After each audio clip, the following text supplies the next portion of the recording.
Okay so hi guys and welcome back to another video. और इस video में हम आचार्य जी के एक और नए वीडियो के ऊपर रिएक्ट करेंगे। इस वीडियो का टाइटल है पैसा छोटी चीज़ नहीं है। मैंने ये वीडियो पूरा नहीं देखा, मैंने इसके कुछ शुरुआत के 8-9 मिनट का वीडियो मैंने देखा था।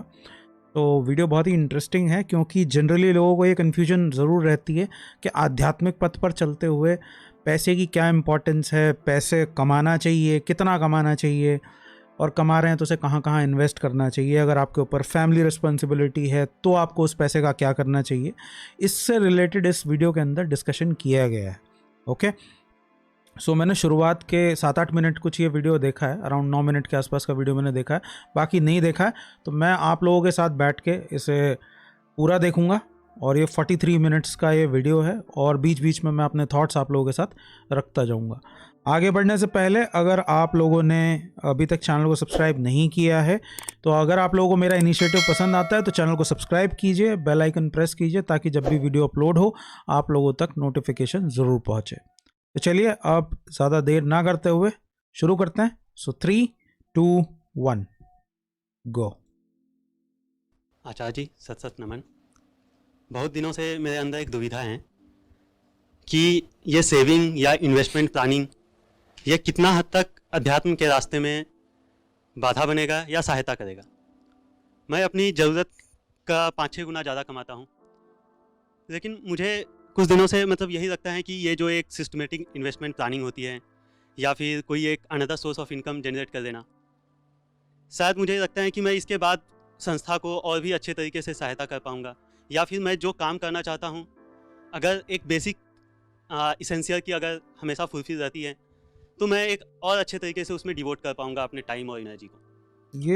ये जो सवाल इन्होंने पूछा है ना, ये जो सवाल पूछ रहे हैं ये बहुत इंपॉर्टेंट सवाल है क्योंकि जितने लोग भी आध्यात्मिक रास्ते पर चलने लगते हैं ना, स्पिरिचुअल पाथ पे चलने लगते हैं, उन लोगों के अंदर पैसे को लेके एक तरह का गिल्ट आ जाता है मन में कि कहीं ऐसा तो नहीं कि मैं ज़रूरत से ज़्यादा कमा रहा हूँ, कहीं ऐसा तो नहीं है कि पैसा कमाना पाप तो नहीं है।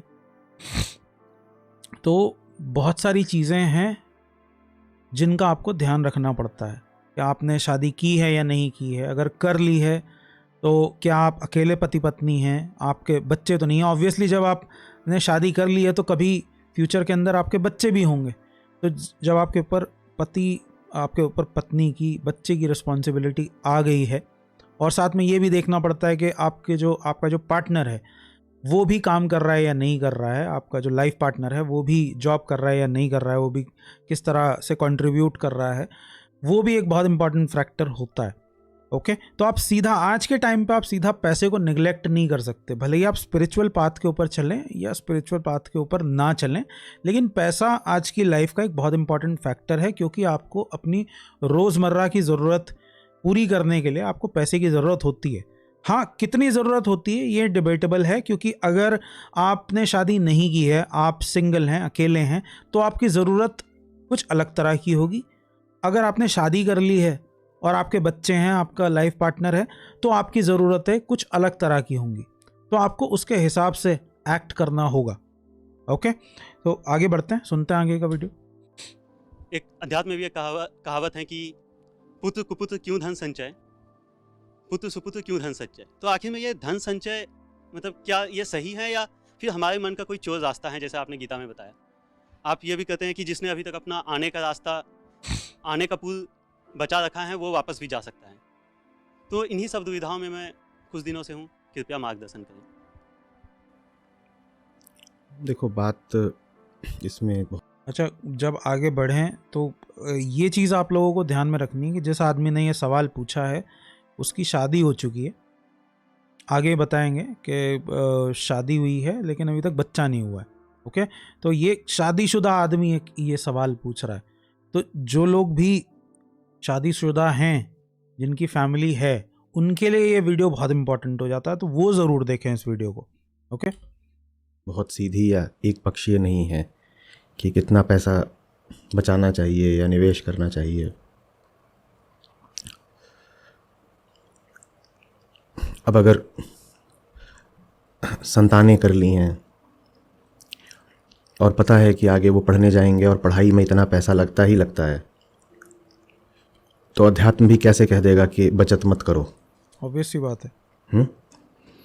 क्योंकि भाई शादी कर लिया तो बच्चे होंगे ही होंगे, क्योंकि अगर आपने शादी की है तो आज नहीं तो कल फैमिली आपके ऊपर प्रेशर बनाएगी कि भाई आप बच्चे करो, और आपको प्रेशर में आके बच्चे करने ही, कम से कम एक बच्चा तो आपको करना ही पड़ेगा, वरना तो आपके घर में बहुत सारे लोग हो सकता है इससे ऑफेंड हो जाएं कि नहीं नहीं ऐसा करना कोई ज़रूरी थोड़ी ही है, और पर वो प्रैक्टिकल लाइफ को समझते नहीं है। प्रैक्टिकल लाइफ ये है कि आप अपने ही घर में और अपनी ही ज़िंदगी में कलेश कर लेंगे अगर आप इतने रिबेल हो जाएंगे। आप फिर आपकी रिलेशनशिप खतरे में आ जाएगी इतने रिबेलियस एटीट्यूड के साथ। अगर आप एक रिलेशनशिप में हैं तो आप इतने रिबेलियस नहीं हो सकते, आपको दूसरे की मनोस्थिति भी समझनी होती है। आप होंगे महान, आप चल रहे होंगे आध्यात्मिक पथ के ऊपर, लेकिन आपके आसपास के लोग तो आम इंसान है ना भाई। तो आपको उनकी, और एक आध्यात्मिक आदमी अगर अपने आसपास के लोगों को नहीं समझेगा तो कौन समझेगा? फिर आपका अध्यात्म कैसा अध्यात्म है अगर आप अपने आसपास के लोगों की परेशानी को नहीं समझ रहा है? तो शादीशुदा लाइफ एक बहुत ही कॉम्प्लिकेटेड चीज़ है, जिसमें आपको अपने साथ साथ दूसरे की मनोस्थिति को ध्यान में रखते हुए भी फैसला लेना पड़ता है। तो ऑब्वियसली जो आध्यात्मिक आदमी है वो दूसरों का अपना ध्यान तो रखता ही रखता है, लेकिन वो दूसरों के का ध्यान रखते हुए भी फैसले लेता है, क्योंकि उनकी रिस्पॉन्सिबिलिटी भी अब उसके ऊपर है। बच्चों को शिक्षा देना तो एक आध्यात्मिक दायित्व भी है ना। अगर बच्चे हो गए हैं तो फिर आपको सांसारिक शिक्षा अगर नहीं मिलेगी तो भीतरी आध्यात्मिक उन्नति भी नहीं हो पाती, बाधा पड़ती है। तो अब किसी के 2 बच्चे हो गए, 3 बच्चे हो गए, और अतीत की बात है 15 साल पहले, तो उसको तो बचत करनी ही पड़ेगी। उस पर फिर फकीरों का सूत्र नहीं लागू हो सकता। कीर अकेला रहता है पर नियम थोड़े बदल जाते हैं। फकीरों का सूत्र ये होता है, सूफियों की दिशा की कहानी है कि एक फकीर था, वो बड़ा परेशान रहा करता था। वो बोले कहीं ना कहीं कोई गांठ है, कुछ है जो भी फंसा हुआ है, मुझे पूरा ज्ञान नहीं हो पा रहा। तो वो एक और बड़े फकीर से मिलने गया। तो उन्होंने उसकी बात सुनी, उसको देखा, और वो अपने साथ एक कटोरा बांध के चलता था कि जहाँ जाएंगे खाना चलो कहीं से भी ले लेंगे, लेकिन कटोरा हमारा रहना चाहिए साफ। तो इतना उसने कर रखा था कि अपना एक कटोरा बांधे बांधे चलता था। तो बोले ये जो पात्र है, ये जो तुम धातु लेकर के चल रहे हो ना, इसी की गांठ है, यही गांठ है। बात प्रतीक में कही गई है कि अभी भी तुमने कहीं कुछ परिग्रहण कर रखा है, छोटी मोटी ही सही लेकिन आसक्ति है। तो वो तो उतनी दूर तक जाते हैं, कहते हैं इतना सा भी अगर पकड़ कर बैठे हो तो मुक्त नहीं हो पाओगे, बाधा बन सकता है, गांठ ग्रंथि नहीं खुलेगी। पर फिर वहां पर न तो ये होगा कि घर ले रखा है, न ये होगा कि परिवार है। तुम्हारा है? हाँ, शादी हो गई है, बच्चे जी। तो अब क्यों पूछ रहे हो, क्या बताऊं? तो बच्चे हैं तो उतना तो रखना पड़ेगा ना बच्चों के लिए जितना उनके लिए आवश्यक है। नहीं है, बच्चे नहीं। अच्छा, बच्चे नहीं हैं। शादी हो गई, बच्चे शादी हुई है बस, बच्चे नहीं हैं। अच्छा, होंगे, पर होंगे भविष्य में। शादी हो गई है तो बच्चे होंगे, एक तो करोगे ही करोगे कम से कम। और दायित्व होंगे पारिवारिक, तो उसकी सूची बना लो कि कौन से बिल्कुल आवश्यक दायित्व भी होगी और उनको कितना देना होगा, न्यूनतम अधिकतम औसत जो भी, इतना तो उनके लिए चाहिए ही। तो उतनी बचत करना अपना दायित्व समझो, उसके आगे की कोई विशेष ज़रूरत है नहीं। जो फैमिली, बेसिकली बात इतनी सी है कि जो फैमिली बना ली है उस फैमिली की ज़रूरतों को पूरा कर दो, बात इतनी सी है बस। उनकी तुमने जब फैमिली बना ली है तो फैमिली की जिम्मेदारी तुम्हारी है ना, तो उनकी जिम्मेदारी से तुम नहीं भाग सकते, तो उनकी जिम्मेदारी को पूरा करो। पुराने जो अपने ऊपर कर्तव्य उठा लिए हों उनसे मुंह नहीं चुराना चाहिए। एग्जैक्टली। मुक्ति आपको मिल रही होगी, जिसके प्रति आपका दायित्व है या जिसको आपने वचन दे दिया है, कुछ वादा कर दिया है, उसको तो ना मुक्ति मिल रही है ना वो मुक्त होना चाहता है। वो बेचारा उसको क्यों कष्ट दें हम? वो तो इसी भरोसे बैठा है कि कोई और हमारे लिए कुछ कर देगा या उपलब्ध रहेगा। तो उतना निपटा देना चाहिए और फिर रुक जाना चाहिए, और कोशिश करनी चाहिए कि जो पुराने कर्ज हैं उनको जल्दी से जल्दी चुका दिया जाए। उसके बाद आज़ादी रहती है।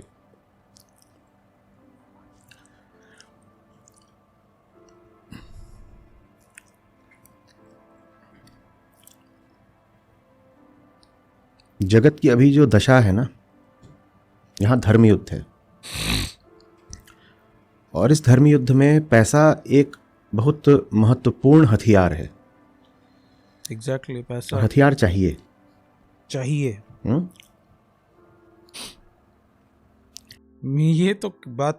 ये बात मैं पहले से ही बोलता आ रहा हूँ कि पैसा कमाना आज के टाइम पे, पैसा कमाना आदमी का टैलेंट नहीं, आदमी की मजबूरी है। क्योंकि नहीं कमाओगे तो तुम्हें पता चल जाएगा, ना कमा के देखो, पता चल जाएगा तुम्हें। सिख गुरुओं के यहाँ से उल्लेख मिलता है कि लोग आए उनसे मिलने के लिए तो कोई खाली हाथ आ जाए,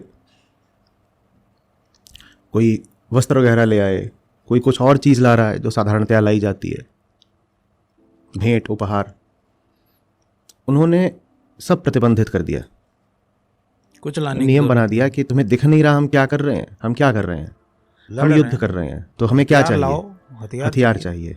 आओ ही मत हमसे मिलने, पर अगर आओगे तो हथियार लेकर आओ, क्योंकि सबसे ज्यादा जरूरत हथियार की है। तो आज के कुरुक्षेत्र में धन एक बड़ा महत्वपूर्ण हथियार है। अब वो ज़माने तो रहे नहीं कि आप ये वीडियो ध्यान से देखना, ये उन सब लोगों के लिए है जिन्हें ये लगता है कि आध्यात्मिक रास्ते पे चलने वाले आदमी को पैसे की ज़रूरत नहीं होती या पैसा नहीं कमाना चाहिए। आध्यात्मिक रास्ते पे चलने वाले आदमी को पैसा नहीं कमाना चाहिए, क्योंकि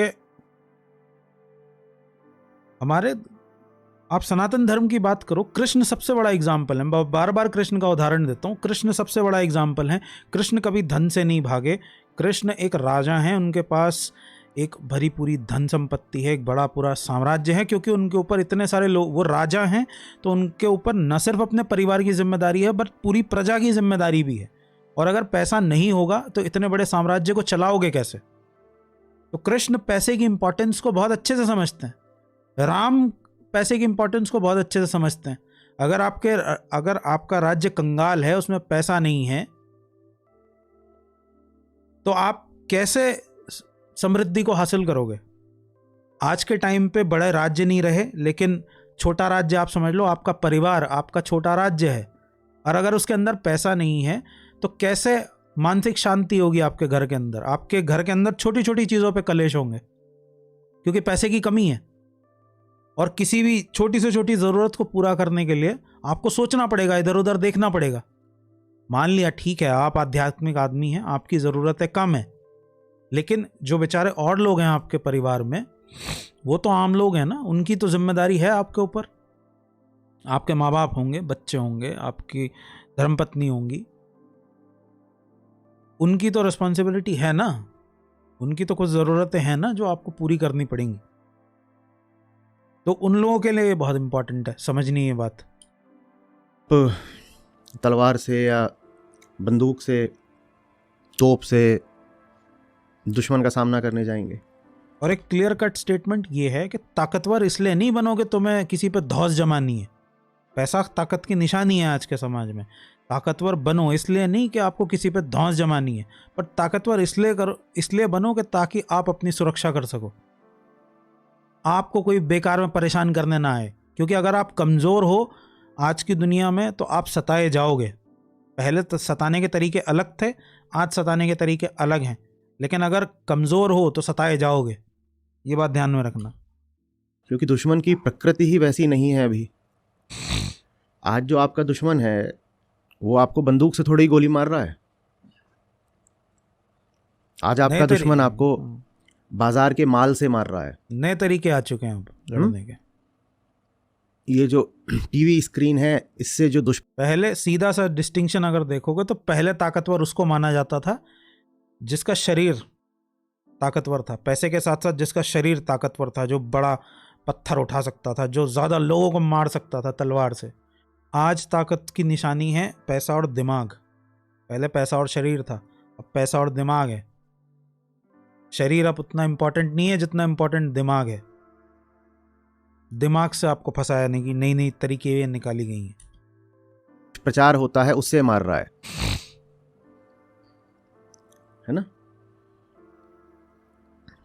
दुश्मन वहां मौजूद है, जहां मौजूद होता है दुश्मन वहीं तो उसको हराना पड़ेगा ना।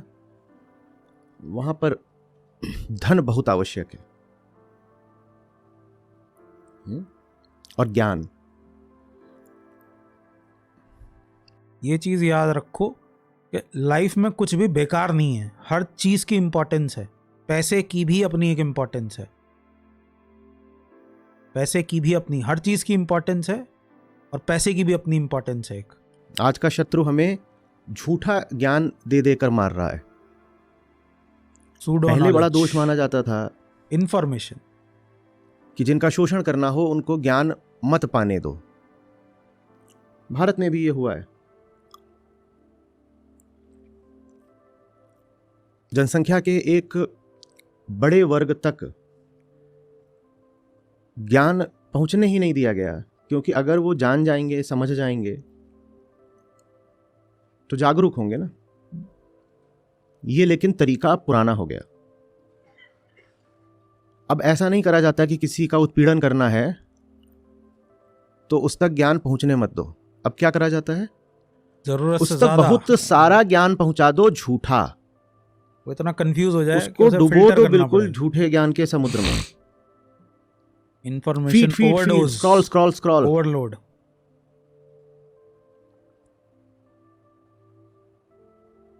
खबर, समाचार, 150 टीवी चैनल, उसके बाद न जाने कितने ओटीटी प्लेटफॉर्म।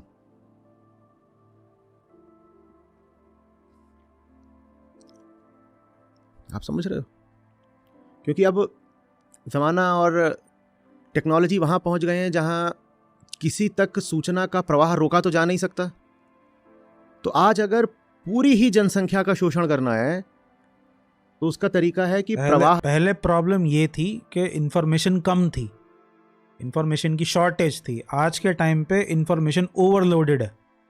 मतलब मुझे ध्यान है कि जब मैं कॉलेज में था तब कुछ सर्च करना होता था तो हम लोग गूगल पे कम जाते थे, किताबों में जाके ज़्यादा ढूंढते थे। अब किताबें नहीं खोलते लोग, अब जाके कहाँ ढूंढते हैं, गूगल पे। और गूगल पे इतनी इन्फॉर्मेशन है कि सही इन्फॉर्मेशन आदमी को फिल्टर करनी पड़ती है। जब तक वो 10-12 वेबसाइट ना छाने, 15-20 वेबसाइट ना छाने जाके, तब तक वो फिल्टर आउट भी नहीं कर सकता इन्फॉर्मेशन को। इतनी ज़्यादा इन्फॉर्मेशन अवेलेबल है। को जहरीला बना दो। माया के तरीके देखिए। पहले हमें उसने प्यासा मारा, क्योंकि विज्ञान में बहुत तरक्की नहीं हुई थी, तकनीक उतनी नहीं पहुंची थी और समाज की दशा ऐसी थी। हमें उसने पानी पीने नहीं दिया, पहुंचा ही नहीं पानी। और अब जब सारे बंद खुल गए हैं और पूरा प्रवाह है, तो उसने क्या करा है, उस पानी में जहर मिला दिया है। कह रहे लो जितना पीना है पियो, लेकिन अब जहरीला कर दिया। जरूरत से ज्यादा तुम्हारा जो ज्ञान है, जिसकी तुमको प्यास थी, यही तुमको मार देगा। हम इसी को खराब कर देंगे। पहले लोग वंचित रहे क्योंकि उन्हें कुछ पता नहीं था। आज लोग वंचित हैं क्योंकि उन्हें सब कुछ पता है और पूरा गलत पता है। जरूरत से ज्यादा पता है और गलत पता है। आप किसी भी व्यक्ति के पास जाइए, वो आत्मविश्वास से भरपूर है। वाणी, व्यक्तित्व तो आंखों में छलछला रहा होता है। ज्ञान, आत्मविश्वास, मुझे पता है। मैं जानता हूं, मैं बताऊंगा। डनिंग क्रूगर इफेक्ट जो है वो आज के ज़माने की देन है। डनिंग क्रूगर इफेक्ट क्या कहता है कि जो आदमी जितना ज़्यादा कॉन्फिडेंट है, जितना ज़्यादा जानता है, जितना ज़्यादा कॉन्फिडेंट है, वो उतना ही ज़्यादा उतना ही कम स्मार्ट होता है। लेकिन जो ज़्यादा स्मार्ट लोग होते हैं, ज़्यादा प्रतिभाशाली लोग होते हैं अपनी फील्ड के, वो उतने ही ज़्यादा डाउटफुल होते हैं, कम बोलते हैं क्योंकि डाउटफुल होते हैं। आदमी चांद पे गया नहीं है, लेकिन चांद के बारे में विकिपीडिया पे पढ़ के लगता है कि हाँ जानता है सब कुछ चांद के बारे में।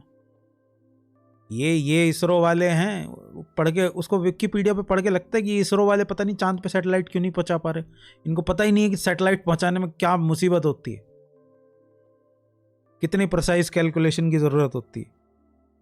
लेकिन विकिपीडिया पे पढ़ के लगता है कि हाँ जानते तो हैं चांद को, सब कुछ तो पता ही है, कैसा उसका वातावरण है, कहाँ कहाँ पर क्या मिलता है, क्या उसके ऊपर पदार्थ पाए जाते हैं, कितनी उसकी ग्रेविटी है, कितना वो दूर है पृथ्वी से। ये क्या है? ये सिर्फ इंफॉर्मेशन है। इसी इंफॉर्मेशन को बोला गया झूठा ज्ञान।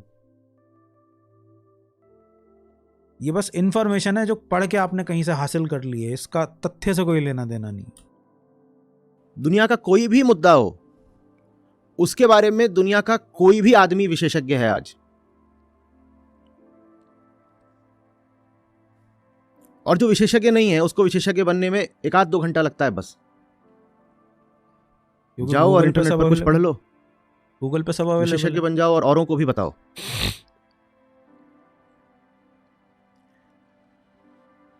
ये पूरी जो प्रक्रिया है उसमें तोप, बम, आग, धुआं इत्यादि स्थूल नहीं है, सब आंतरिक हो चुका है। बदल गए हैं, रूप बदल गए। सड़कों पर काम करने से कुछ नहीं होगा। दुश्मन आपका सड़क पर है ही नहीं, दुश्मन आपका रेडियो वेव्स पर सवार है। और ये ज़्यादा खतरनाक है। जब तोप गोलों से हमला हो रहा था, तलवारों से हमला हो रहा था, तब लड़ना आसान था क्योंकि सामने था दुश्मन। अब छुपा हुआ है और नए नए तरीके हैं जिससे वो इन्फ्लुएंस करता है, और ट्रैक पर कर पाना बहुत मुश्किल है। अगर आप सतर्क नहीं हो तो उसे ट्रैक कर पाना भी बहुत मुश्किल है। पता भी नहीं चलेगा आप कब शिकार हो जाओगे। दुश्मन डाटा बन के आपके टीवी और मोबाइल में घुसा हुआ है।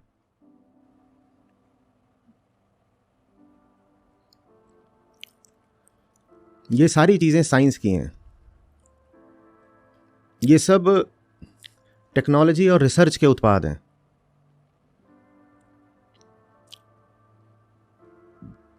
जुझारू होने भर से अब काम नहीं चलना है। होश पूरा होना चाहिए, बड़ी बुद्धि और युक्ति लगानी पड़ेगी। बुद्धि का ही सारा खेल है। पूंजीवादी विश्व है, यहां के दुश्मन से लड़ने के लिए भी पूंजी चाहिए। हाँ, सीधी सी बात है। लोहे को लोहा ही काटता है। उस दिन मैंने कहा था ना कि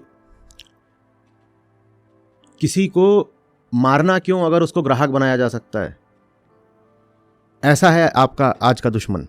वो आपको मारता नहीं है, और वो आप मारने की जरूरत भी नहीं है। जितना ज़्यादा जनसंख्या बढ़ेगी उतना ज़्यादा ग्राहक बढ़ेंगे, उतना ज़्यादा प्रॉफिट बढ़ेगा।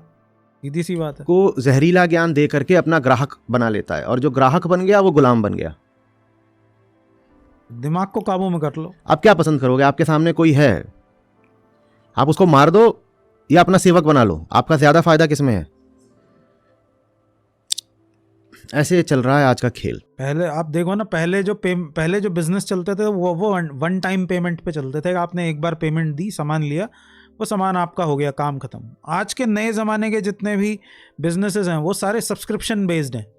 OTT देखो, सारे के सारे सब्सक्रिप्शन बेस्ड हैं, ताकि साल दर साल आपसे पैसा कमाया जा सके, कंटिन्यूस रेवेन्यू आता रहे यूज़र से। पहले एक CD ले ली, मूवी देख ली, काम खत्म हो गया। CD आप एक बार में ख़रीद लेते थे। अब वही मूवी OTT पे पड़ी हुई है, और आपको अगर उस मूवी को देखना है जाके, तो आपको या तो महीने के महीने पेमेंट करना पड़ेगा या साल के साल पेमेंट करना पड़ेगा। कुछ एक तो प्लेटफॉर्म्स हैं जहाँ पर महीने के ऑप्शन भी अवेलेबल हैं, 6 महीने के ऑप्शन अवेलेबल हैं, साल भर के ऑप्शन तो हैं ही सबके ऊपर। आपको सेवक बनाया जाता है। और सेवक ऐसे नहीं बना रहे, फिर कह रहा हूं कि यहां पे कनपटी बंदूक रख दी, चलो मेरा काम करो, ऐसे नहीं। ये तो बहुत छोटा हिसाब से। सेवक ऐसे बनाया जा रहा है, बाहर बंदूक रख के नहीं, भीतर जहर डाल करके। किसका जहर? झूठे ज्ञान का, गलत ज्ञान का, गलत धारणाएं, गलत सिद्धांत, आधारहीन तर्क। आदमी का दिमाग ऐसा कर दो कि वो कुछ सुनने को समझने को तैयार ही ना हो, वो अपना ही दिमाग ना इस्तेमाल कर पाए। सीधी सी बात ही है। आदमी आज के टाइम पे आप देखो तो ये देखना और समझना बहुत ज़्यादा मुश्किल नहीं है कि नई जनरेशन ऐसी होती जा रही है कि वो किसी और की सुनने को और समझने को तैयार ही नहीं है। वो अपनी इन्फॉर्मेशन पे इतनी ज़्यादा भरोसा करती है, ईमानदार है लेकिन अपनी इन्फॉर्मेशन पे इतना ज़्यादा भरोसा करती है कि वो किसी और की सुनने समझने को तैयार ही नहीं है। वो सीधा बोलती है कि मुझे जो ठीक लगेगा वो मैं करूँगा, और जो मैं कर रहा हूँ वही ठीक भी है, वही ठीक भी है।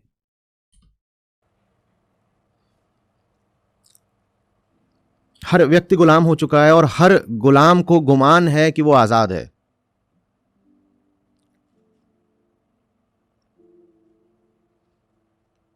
अब ऐसे समय में आप क्या करना चाहते हैं? आप जवान हैं, आप कह रहे हैं आप कमा रहे हैं, आप अपने जीवन का क्या करना चाहते हैं, अपने समय का, अपनी पूंजी का, वो आपको तय करना है।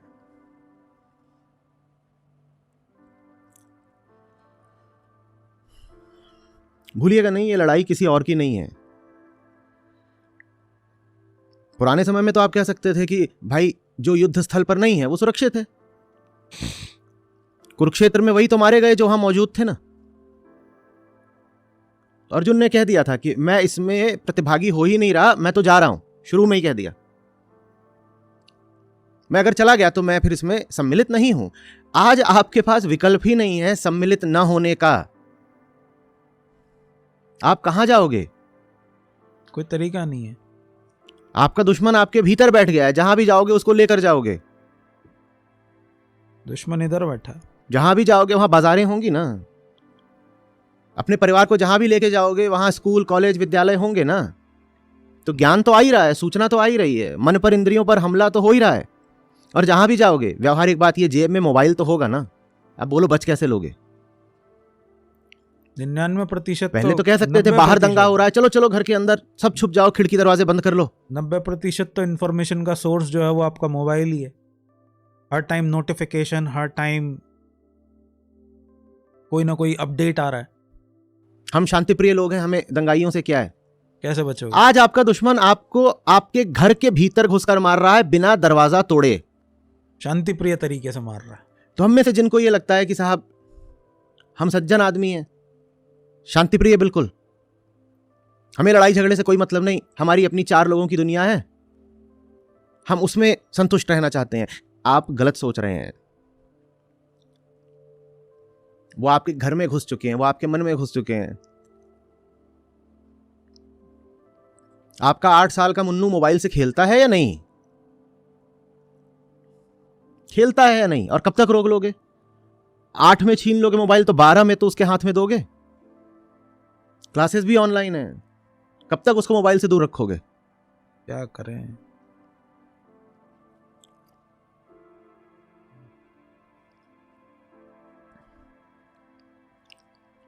शत्रुबोध बहुत आवश्यक है यदि युद्ध जीतना हो तो। कोई व्यक्ति युद्ध नहीं जीत सकता अगर उसको यही नहीं पता उसका शत्रु कौन है और कहां है। सीधी सी बात है। वेदांत को भी मैं हमेशा कहा करता हूं कि ब्रह्म या सत्य या आत्मा को जानने के बारे में नहीं है, माया को जानने के बारे में है। माया माने शत्रु। सच को नहीं जानना होता, झूठ को। माया ने कैसे तुम्हें फंसाया हुआ है, झूठ में तुम कैसे फंसे हुए हो, ये जानना होता है। ये जान लोगे तो सत्य तक तो पहुंच ही जाओगे। जैसे बुद्ध कहते थे कि पार की बात मत करो, निर्वाण में क्या होगा उसकी बात मत करो, फंसे कैसे हो, दुखी कैसे हो, पहले इसकी बात करो, पहले दुख का निवारण करो, तब निर्वाण तक तो पहुंच ही जाओगे। को जानना होता है। जो झूठ को नहीं जान रहा वो जीवन भर गुलाम रहेगा। क्या आप जान रहे हैं आपका शत्रु कहां है? आपको माया कहां से पकड़ रही है? या बस खुश हैं मेरा तो सब ठीक चल रहा है?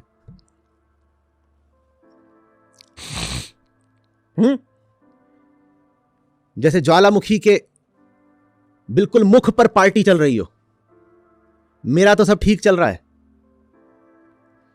और ये ज्वालामुखी थोड़ी है, ये सेंट्रल हीटिंग सिस्टम है।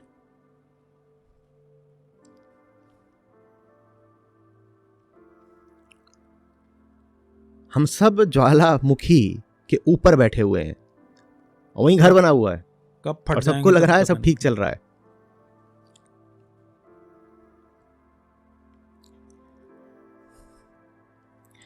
आपके घर में किसी को कैंसर हो जाए तो आप अपनी सारी जमा पूंजी का क्या करते हैं? हाँ, इलाज में लगा देते हैं ना। घर बिकता हो, जमीन बिकती हो, गहना सोना जायदाद सब बेच बाच के कहते हैं कि अपना है, प्रियजन है, बचाना है, यही करते हैं ना।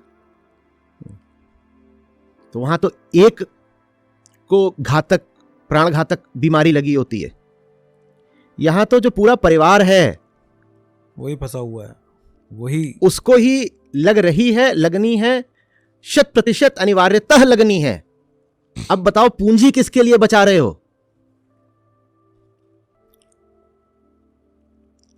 या जब शरीर को, स्थूल देह को ही बीमारी होगी तभी खर्च करोगे, और वो भीतर से पागल विक्षिप्त हो जाए, बिल्कुल भीतर से प्राणहीन हो जाए, तो कहोगे नहीं अभी कुछ नहीं हुआ। जब डॉक्टर घोषित कर देगा कि कैंसर हो गया है, तब तो सब निकाल के ले आओगे कि जल्दी जल्दी डॉक्टर को दे दें कि इसको बचाइए। और आज दुश्मन घर में घुसकर मार रहा है, उससे निपटने के लिए कोई खर्चा नहीं करोगे। पूंजी किस दिन के लिए बचा रहे हो? उससे लड़ने के लिए भी पैसा चाहिए, सीधी सी बात यह है। शत्रुबोध ही नहीं है ना, दिख ही नहीं रहा। और यही तो माया की सूक्ष्म चाल है आज की, वो आज दिखती नहीं है। सर्वत्र है, दिखती कहीं नहीं है। यही तो माया है। सब सामान्य चल रहा है ना, वो आज नॉर्मल बन गई है। जो कुछ भी नॉर्मल है उसी में वो घुसी हुई है, तो पता नहीं चलती। आप कहते हो ये तो सामान्य। सबसे बड़ी बात, आपको ऐसा आदमी मिल जाए आज के टाइम पे जो कहे कि मेरा सोशल मीडिया के ऊपर अकाउंट नहीं है, मेरा कोई ट्विटर नहीं है, मेरा कोई ट्विटर अकाउंट नहीं है, कोई इंस्टा अकाउंट नहीं है, यूट्यूब पे कोई प्रोफाइल नहीं है, आपको लगेगा यार ज़रूर कोई कुछ गड़बड़ है इस आदमी के साथ। नहीं तो आज के टाइम पे ऐसा कैसे हो सकता है कि कोई आदमी सोशल मीडिया पे ना हो? ये नया नॉर्मल बन चुका है। जबकि सोशल मीडिया पे अकाउंट ना होना कोई इतनी बड़ी बात नहीं है, लेकिन अगर आपसे कोई आदमी आके मिले और ये कहे कि मेरा सोशल मीडिया पे कोई भी प्रोफाइल नहीं है, तो आपके लगेगा अरे यार ये कैसा स्टोन एज में जीने वाला आदमी है जिसका सोशल मीडिया पे प्रोफाइल नहीं है। ये हालत हो चुकी है।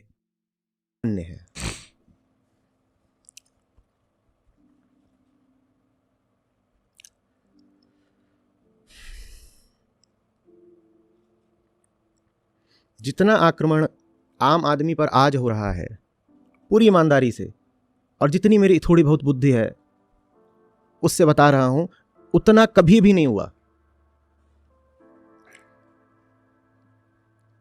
पहले खेतिहर व्यवस्था थी, लोग अपना उगाते थे, खाते थे, बेच देते थे। खाली समय होता था, लंबे महीने खाली होते थे, बैठ के आल्हा गाते थे। शोषकों को उनसे कोई बहुत मतलब नहीं होता था, इतना ही होता था कि उनसे जा करके वसूली कर लो, लगान वगैरह ले लो, वरना उनको छोड़ दिया जाता था। वो अपने तरीके से अपनी संस्कृति में जीते रहते थे। आज आपको एक पल को भी नहीं छोड़ा जाता है। आप एक पल के लिए भी नहीं फ्री हो, सही बात यही है।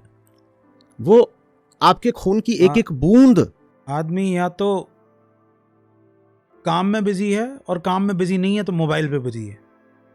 और जो पढ़ने के लिए भी जा रहे हैं वो भी कहाँ जा रहे हैं? इंटरनेट पे ही जा रहे हैं, मोबाइल पे ही जा रहे हैं। ये कमाल है। चूस लेना चाहते हैं। ऐसे नहीं कि खून आपका आपके शरीर से बाहर निकाल लेंगे, वो कह रहे हैं तुम खाओ, तुम खून बनाओ, और उस खून से फिर हमारे लिए मेहनत करो। आप जो कुछ भी कर रहे हैं उसका फायदा कोई और उठा रहा है, और झूठा ज्ञान दे दे करके आपको आश्वस्त कर दिया गया है कि इस प्रक्रिया में आपको भी कुछ लाभ हो रहा है। आपको कोई लाभ नहीं हो रहा है। और जो ऊपरी थोड़ा बहुत आपको लाभ दिखाई भी देता है कि आपने अच्छे कपड़े पहन लिए हैं, या बाहर आपकी गाड़ियां खड़ी हुई हैं, आप यहां आए हैं, आपके हाथों में कीमती घड़ियां हैं, आपके पास कुछ पूंजी है, कुछ जमीन जायदाद है, ये जो थोड़ा बहुत आपको ऊपरी लाभ दिखाया भी जाता है, इसमें भी जितना आपको होता है उससे 100 गुना ज्यादा किसी और को होता है।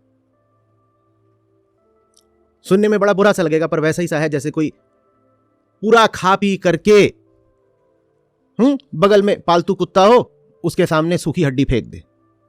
ऐसी हमारी हालत है। और कुत्ता यही सच्चाई है, यही सच्चाई है, यही सच्चाई है।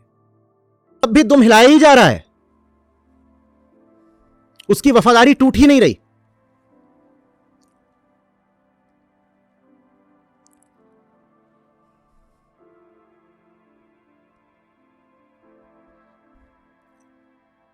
हम चूंकि स्थूल लोग हैं ना, और स्थूलता का क्या मतलब होता है कि आपको स्थूल पदार्थ ही चारों ओर दिखाई देते हैं। स्थूल समझते हो ना? स्थूल माने क्या?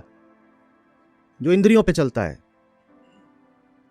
जिसको वही चीजें बस दिखाई देती हैं जो आंखों से देखी जा सके, हाथों से छुई जा सके, जिसका एक्सपीरियंस सेंसेस कर सकती हैं, जिसका जो एहसास है वो शरीर कर सकता है, इंद्रियां कर सकती हैं, उसको बोलते हैं स्थूल।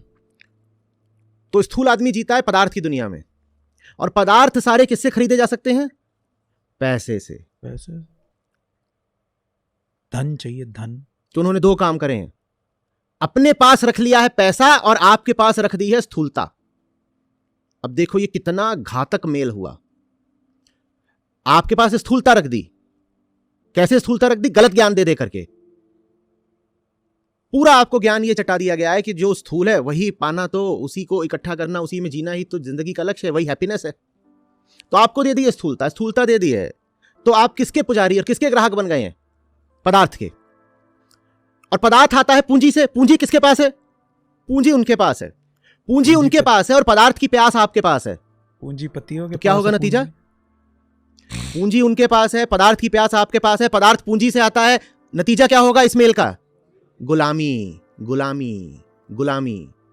उन्होंने आप में भर दी है प्यास, और चीजें हो, और चीजें हो, तरक्की करनी है जिंदगी में, आगे बढ़ना है, आप में भर दी है प्यास और पूंजी रख ली है अपने पास। आदमी का भ्रम ये है, आदमी को इस मेंटालिटी में फंसा दिया गया है कि कामयाब जिंदगी का मतलब होता है ज्यादा चीजें, कि उसके पास ज्यादा चीजें हो, घर हो और घर सामान से भरा हो, जबकि ऐसा है नहीं।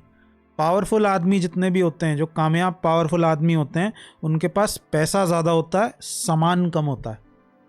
वॉरेन बफेट आज भी उसी घर के अंदर रहता है जो उसने कभी 40 या 50 साल पहले खरीदा था।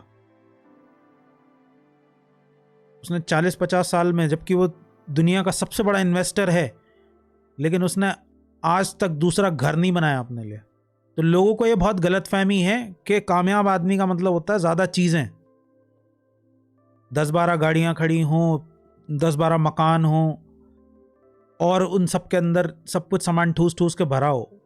असल में बात इसकी उल्टी है। जो कामयाब या असल में जो पूंजीपति आदमी होते हैं, उनके पास सामान बहुत ज़्यादा नहीं होता, पैसा बहुत ज़्यादा होता है। हाँ, क्योंकि पैसा बहुत ज़्यादा है तो उनका सामान आपको देख के लगता है कि, क्योंकि उसके पास गाड़ी अगर 2 हैं तो गाड़ी भी होगी, फिर रोल्स रॉयस होगी, या इस टाइप की फरारी वरारी टाइप की, लंबोर्गिनी टाइप की कुछ गाड़ी होगी, ऑडी टाइप की कुछ गाड़ी होगी, लेकिन गाड़ी 2 ही होंगी उसके पास। ऐसा नहीं है कि 10-12 गाड़ियाँ लेके घूम रहा है, क्योंकि वो गाड़ी की ज़रूरत समझता है। उसने गाड़ी, अच्छी गाड़ी खरीदी है तो इसलिए खरीदी है ताकि वो आराम से बैठ के उसमें भी काम कर सके और ज़्यादा पैसा जुटा सके। यह है असली खेल।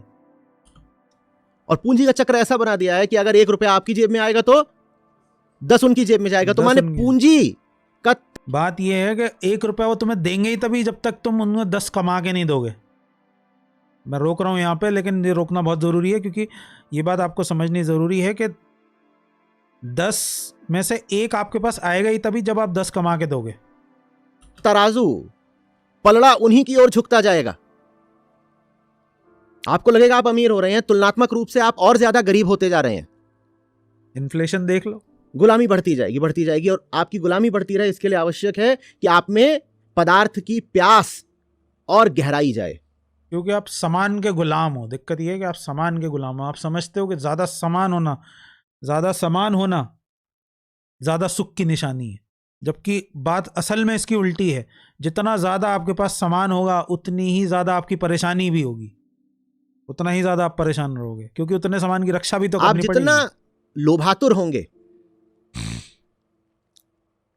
आप में चीजों का ये मैं फिर से बोल रहा हूं, पैसा कमाने की मनाही नहीं है, पैसा कमाओ, खूब कमाओ, लेकिन अगर आप पैसा कमाने का मतलब ये समझते हो कि ज्यादा सामान होना चाहिए तो वो आपकी परेशानी बढ़ाएगा। पैसा खूब कमाओ लेकिन सामान अपने पास कम रखो, जरूरत आलस जितना लिमिटेड बढ़ेगा रखो। उतना उनके लिए अच्छा है, वो आपको और गुलाम बना पाएंगे। और गुलामी में वो आपको आशा देते रहेंगे, करो गुलामी, कुछ तो तुमको दे ही रहे हैं ना। हर साल 5-10% आपका वेतन बढ़ा दिया जाएगा, हर तीसरे पांचवें साल आपकी प्रोन्नति हो जाएगी, आप इसी में खुश रहोगे। आपको लगेगा जिंदगी में कुछ तो मिल ही रहा है।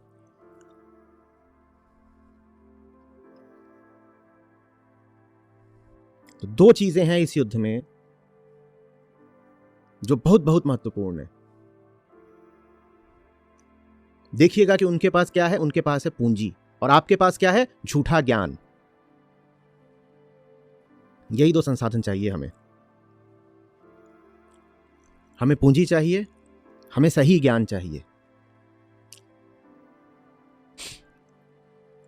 पैसा चाहिए और राइट बस ये है कि सही अंडरस्टैंडिंग ज्ञान को चाहिए। भी लोगों तक पहुंचाने के लिए पूंजी चाहिए। एग्जैक्टली। नहीं तो ज्ञान कभी विलुप्त थोड़ा ही हो गया था। ज्ञान तो संसार में सदा रहा है, बस लोगों तक नहीं पहुंचा।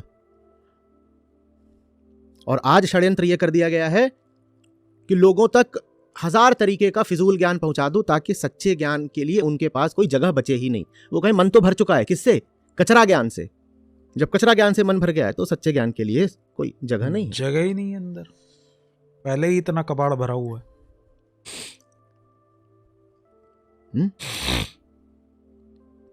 पूंजी है आपके पास यदि, और अपना हित चाहते हैं, स्वजनों का हित चाहते हैं, तो उसको भीतरी अज्ञान को काटने में लगाइए, और कोई उसका जायज इस्तेमाल नहीं हो सकता।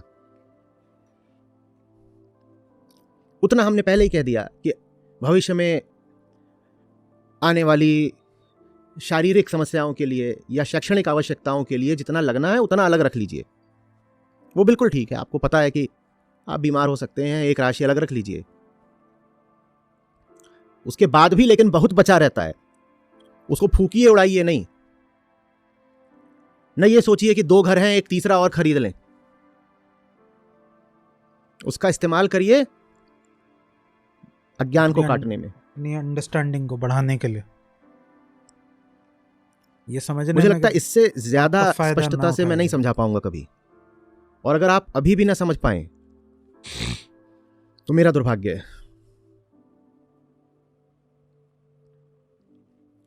आदमी परेशान होके ये बात बोल रहा है।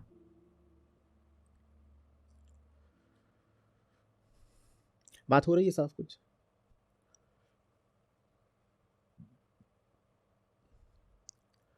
बोलिए। बात काफ़ी हद तक क्लियर हो गई। एक और सवाल था कि संस्था को शस्त्र चाहिए या योद्धा? दोनों ही चाहिए होते हैं। क्या करूंगा शस्त्रों का अगर उन्हें, हाँ, अगर उन्हें चलाने वाला वाला कोई नहीं। ये कैसी बात हुई यार? ये कैमरा यहाँ रख दूं और मेरे योद्धा को तुम उठा ले जाओ तो क्या दोनों होगा ही फिर? चाहिए होते हैं यार। शस्त्र शस्त्र के है। योद्धा के बिना शस्त्र का क्या काम है, और शस्त्र के बिना योद्धा का क्या काम है? ऐसा योद्धा किस काम का जिसके पास शस्त्र ना हो? और ऐसा शस्त्र क्या करेगा पड़ा पड़ा जिसको चलाने के लिए कोई योद्धा ही नहीं है? ये कैसा बेवकूफी भरा सवाल है। वो यही है गांडीव। आंखें धोखा देती हैं, आंखों को लगता है कि धनुष हमेशा एक आकार का होता है। आज का धनुष वो रहा और ये मेरी गदा। आज का गांडीव है कैमरा, माइक, दे दनादन। आवाज। समझ में आ रही है बात? योद्धा के लिए भी लेकिन पूंजी चाहिए बच्चे। उसे भी तो रिसोर्सेज चाहिए होते हैं। योद्धा भी कौन बनेगा? सब योद्धाओं के दिमाग में तो भर दिया है कि जिंदगी में एक ही चीज चाहिए, क्या? और योद्धा को नहीं भी चाहिए तो उसके माँ बाप को चाहिए। वो बेचारा उसमें ही बिजी है। आज 25 तारीख है ना, यहां पर हायरिंग टीम से कौन कौन है? आज कितने लोगों को ज्वाइन करना था?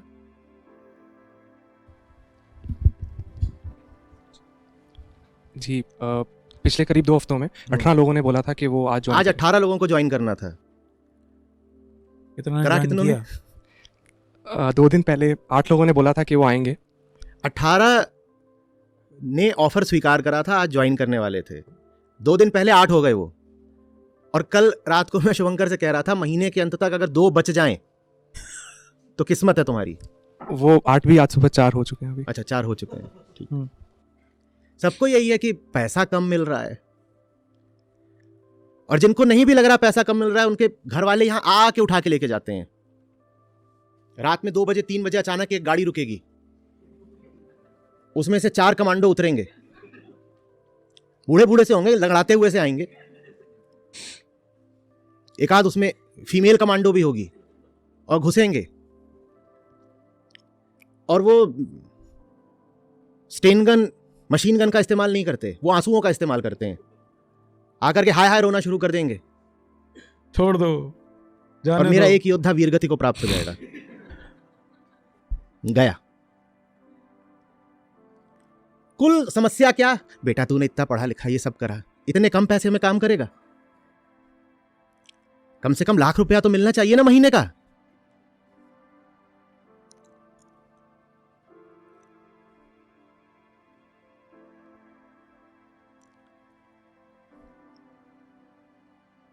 आ रही बात समझ?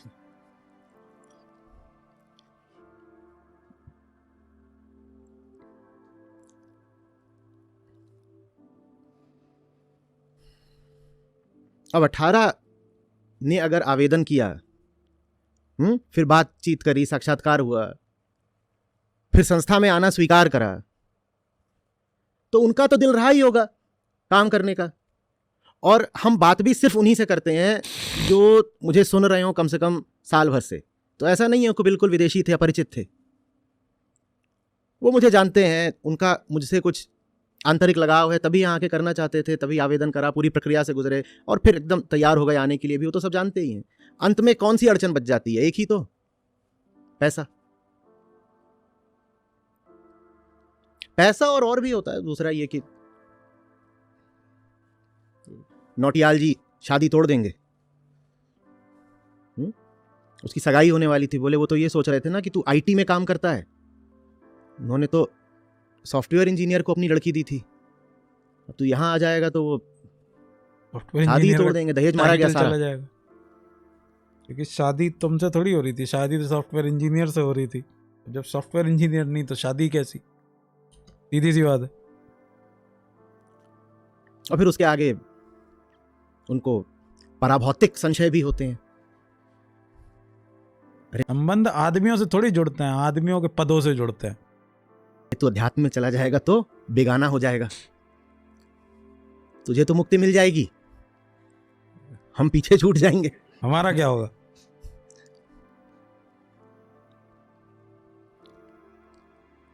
कैसे काम आगे बढ़ाएं, क्या करें? हर महीने ये होता है, 4 कदम आगे बढ़ते हैं, 4 कदम पीछे आ जाते हैं, या चलो 3.5 कदम पीछे आ जाते हैं। कुल मिलाकर के वैसे ही है कि सूर्यास्त होने वाला है, जयद्रथ तक पहुंचना है, समय बहुत बहुत कम है, और रास्ते में जितनी हो सकती हैं उतनी अड़चनें खड़ी हैं, जितनी दिशाओं से समस्याएं और विरोध आ सकता है, हर दिशा से आता है, जहां से नहीं आना चाहिए, अनपेक्षित दिशाओं से भी आता है। ये रोज का है, रोज चैलेंजेस है, रोज। और सूर्यास्त होने वाला है, और अर्जुन ने कह रखा है कि सूरज ढला नहीं और मैं मरा। उधर सूरज ढला, इधर मैं मरा। सूरज का ढलना समझ रहे हो ना? हम सभी का सूरज ढलने वाला है, और सूरज ढले उससे पहले काम पूरा करना है। बच्चे को हमारे मार दिया उन्होंने पहले ही, अभिमन्यु। हमें मारने की तैयारी है, समय कम है, काम ज्यादा है, बीच में ये सब खड़े हो गए नालायक। कृष्ण साथ हैं, वो अच्छी बात है, लेकिन सेना भी तो चाहिए। पांडवों की सेना कम थी, अच्छी बात है, पर कुछ तो थी। अब ऐसा तो नहीं हो सकता था कि सारे के सारे 18 अक्षौहिणी उधर कर दिए जाते। 11 कौरवों के पास थे, 7 पांडवों के पास थे, 7 तो थे, और 18 ही पूरे उधर हो जाते, और इधर खड़े हैं सिर्फ अर्जुन और कृष्ण और गीता। थोड़ा गड़बड़ हो जाता है, इम्बैलेंस। कृष्ण भी कहते हैं कि ये नौटंकी हो गई, अब ये युद्ध नहीं है, छोड़ो अर्जुन, तुम ही मत चलो, मैं भी तुम्हारे साथ चलता हूं। वो अर्जुन विषाद योग में ही गीता समाप्त हो जाती है, पहले ही अध्याय में। 11 से लड़ने को कम से कम 7 तो चाहिए, हम 7 में भी जीत लेंगे। 7 छोड़ दो, 11 के मुकाबले में हमें 2 या 3 तो दे दो, हम उतने में भी जूझ लेंगे, शायद जीत भी लेंगे। पर ऐसा असंतुलन कर रखा है कि सब कुछ इधर उधर ही, इधर कुछ नहीं, तो फिर लड़ाई तो होगी लेकिन उसमें बस वीरगति होगी।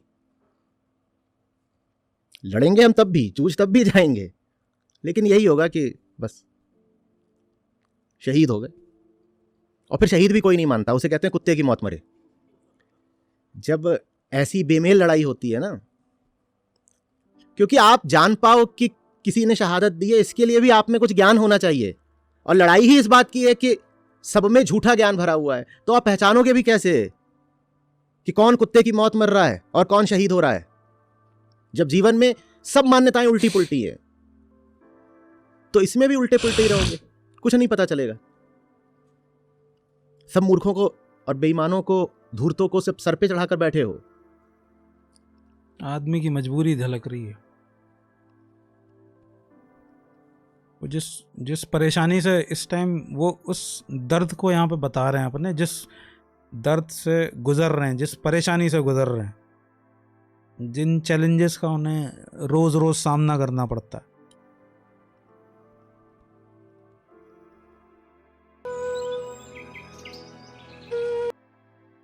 ओके, सो फाइनली हम लोग पहुंच चुके हैं इस वीडियो के एंड पे। तो आई होप कि आप लोगों को समझ में आया होगा कि पैसे का आध्यात्म में भी बहुत बड़ा रोल है।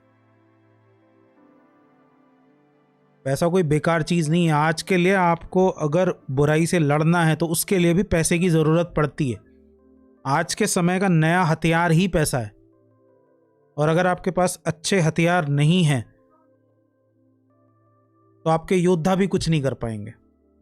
योद्धा भी बेकार हो जाता है बिना हथियार के। बिना हथियार छोड़ो, अगर खराब हथियार भी है तो पैसे को बिल्कुल नेग्लेक्ट ना करें। पैसे की पावर को, पैसे की ताकत को, शक्ति को समझें, तभी आप आगे बढ़ सकते हैं। आप अपनी ज़िंदगी में आध्यात्मिक पथ पे भी तभी आगे बढ़ सकते हैं, और अपनी जो सामाजिक लाइफ है, जो सोशल लाइफ है, जो पारिवारिक लाइफ है, उसके अंदर भी आप तभी आगे शांतिपूर्ण तरीके से बढ़ सकते हैं। कोई भी अध्यात्म आपको प्रैक्टिकलिटी से दूर नहीं लेके जाता। अध्यात्म बल्कि उल्टा है, अध्यात्म आपको और ज़्यादा प्रैक्टिकल बनाता है, क्योंकि वो अध्यात्म आपको और ज़्यादा चीज़ों की समझ देता है कि चीज़ें कैसे काम करती हैं, दुनिया कैसे काम करती है। तो कोई आदमी अगर सीधा सीधा पैसे को नकार दे रहा है तो वो आदमी फिर आध्यात्मिक नहीं है। और आचार्य जी ने खुल के ये समझाया अभी अभी। कोई भी समझदार आदमी आपको ये कहेगा ही नहीं कि पैसा बेकार की चीज़ होती है। कोई नहीं कहेगा, कम से कम आज के समय पे नहीं कह सकता।